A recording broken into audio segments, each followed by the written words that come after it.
बिस्मिल्लाहिर्रहमानिर्रहीम अस्सलामु अलैकुम वरहमतुल्लाह। नाज़रीन, मोहम्मद कुरैशी आपकी खिदमत में सऊदी अरब के अहम अखबारात और ज़राए से हासिल होने वाली कुछ अहम मालूमात के साथ हाज़िर खिदमत है।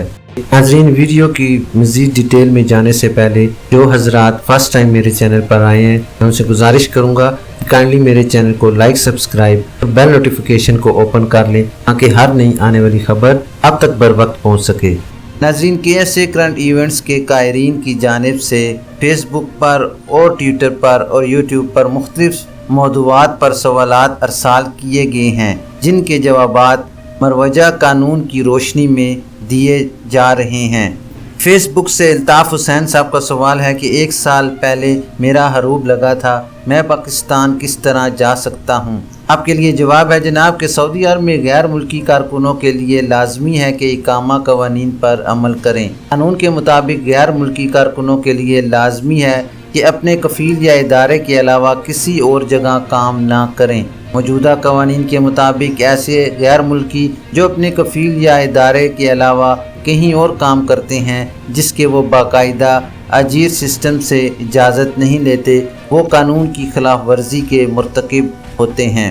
ऐसे कारकुन जो अपने कफील या इदारे से फरार हो जाते हैं, इनके खिलाफ हरूब फाइल किया जाता है। जिस कारकुन का हरूब फाइल हो गया हो, उसे चाहिए कि वो फौरी तौर पर अपने कफील से रब्ता करके उसे 2 हफ्ते के अंदर कैंसिल कराए।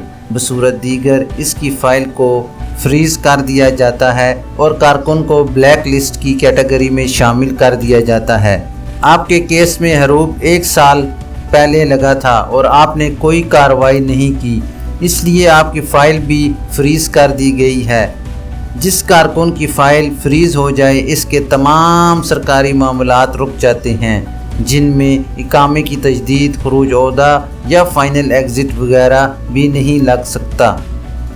हरूब वाले कारकुन जब तक अपने मामलात को दुरुस्त नहीं कराते, यानी उन इल्ज़ामात को ख़त्म नहीं कराते जो इन पर आयद किए गए हैं, इनका खरूज नहाए नहीं लगाया जा सकता। आपको चाहिए कि सफारत खाने के शोबा वेलफेयर से रब्ता करें ताकि मामले को कानूनी तौर पर हल करके आपका खरूज नहाया लगाया जा सके। याद रहे नाजरीन कि मुमलकत से डिपोर्ट होने वालों को मुख्तलिफ मुद्दत के लिए मुमलकत में ब्लैक लिस्ट कर दिया जाता है। वो इस दौरान किसी दूसरे वीज़े पर मुमलकत वापस नहीं आ सकते। डिपोर्ट किए जाते वक्त मुद्दत का तयन करके कारकुन को भी मुतला कर दिया जाता है। नाजरीन, दूसरा सवाल है अब्दुल्ला हमीदी साहब का कि कफील से शिकायत हो तो मसले के हल के लिए किस से रब्ता किया जा सकता है? आपके लिए जवाब है जनाब कि सऊदी अरब में वजारत अफरादी क़ुव्वत और समाजी बहबूद आबादी, जिसे मादी में वजारत मेहनत कहा जाता था, की जानिब से लेबर कोर्ट्स मुकर्रर की गई हैं, जिनके ज़ेली इदारे तस्फिया अल अमालिया कहलाते हैं। आजिर और अजीर के माबैन इख्तलाफात दूर करने वाली कमेटी। मज़कूरा कमेटी पर ऑनलाइन शिकायत दर्ज कराई जा सकती है अगर कफील की जानिब से तनख्वाह अदा ना की जा रही हो या दीगर मामलात में इख्तलाफ होने की सूरत में सबूत के साथ इस्लाही कमेटी से रुजू किया जा सकता है। इस्लाही कमेटी की जानिब से कफील को नोटिस जारी किए जाते हैं। अगर वो नहीं आता तो दूसरा नोटिस जारी किया जाता है। तीसरे नोटिस पर भी ना आए तो कमेटी मुनासिब फैसला कर देती है। नाजरीन, याद रहे कि कानून के मुताबिक अगर कारकुन का इकामा या वर्क परमिट एक्सपायर हो और उसे मुसलसल 3 माह तक तनख्वाह भी नहीं मिली, तो इस सूरत में कमेटी फौरी तौर पर दूसरी जगह कफालत की तब्दीली के हुक्मात सादिर कर देती है। हमीद खान साहब का सवाल है कि मेरे एक दोस्त का 3 साल से इकामा ख़त्म है और खरूज नहाई भी लगा हुआ है, इसका क्या होगा?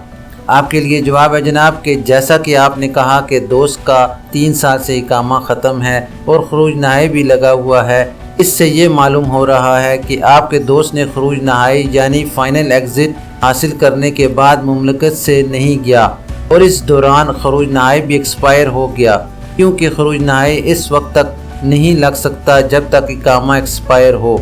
आपके दोस्त ने इकामा कवानीन की खिलाफ वर्जी की और वक्त पर मुमलकत से नहीं गया, इस सूरत में इसका क़याम गैर कानूनी है। जैसा कि आपने बताया کہ اقامہ بھی 3 سال سے ایکسپائر ہو چکا ہے۔ اس کا مطلب یہ ہے کہ کفیل سے خروج نہائی لینے کے بعد آپ کے دوست نے اس سے رابطہ بھی نہیں کیا، جو غلط ہے۔ اگر آپ کے دوست کو جانا نہیں تھا تو اسے چاہیے تھا کہ خروج نہائی ویزے کے بعد دی جانے والی 60 دن کی مدت کے اندر اسے کینسل کرانے کے بعد اقامہ تجدید کرواتا، مگر ایسا نہیں ہوا۔ بہتر ہوگا کہ آپ کفیل سے رابطہ کریں اور اقامہ تجدید کرانے کے بعد دوبارہ خروج نہائی لگوائیں۔ یاد رہے، خروج نہائی کینسل نہ کرانے پر 1000 ریال جرمانہ عائد ہوتا ہے، جو ادا کرنا ضروری ہے۔ ناظرین، یہ تھی ابھی تک کے لیے سعودی عرب میں رونما ہونے والی خاص تبدیلیاں اور ان کی اپڈیٹ۔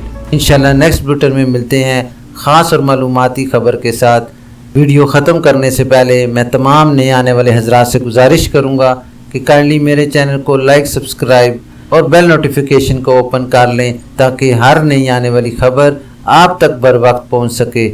اپنا خیال رکھیے اور دوسروں کا بھی۔ اللہ حافظ۔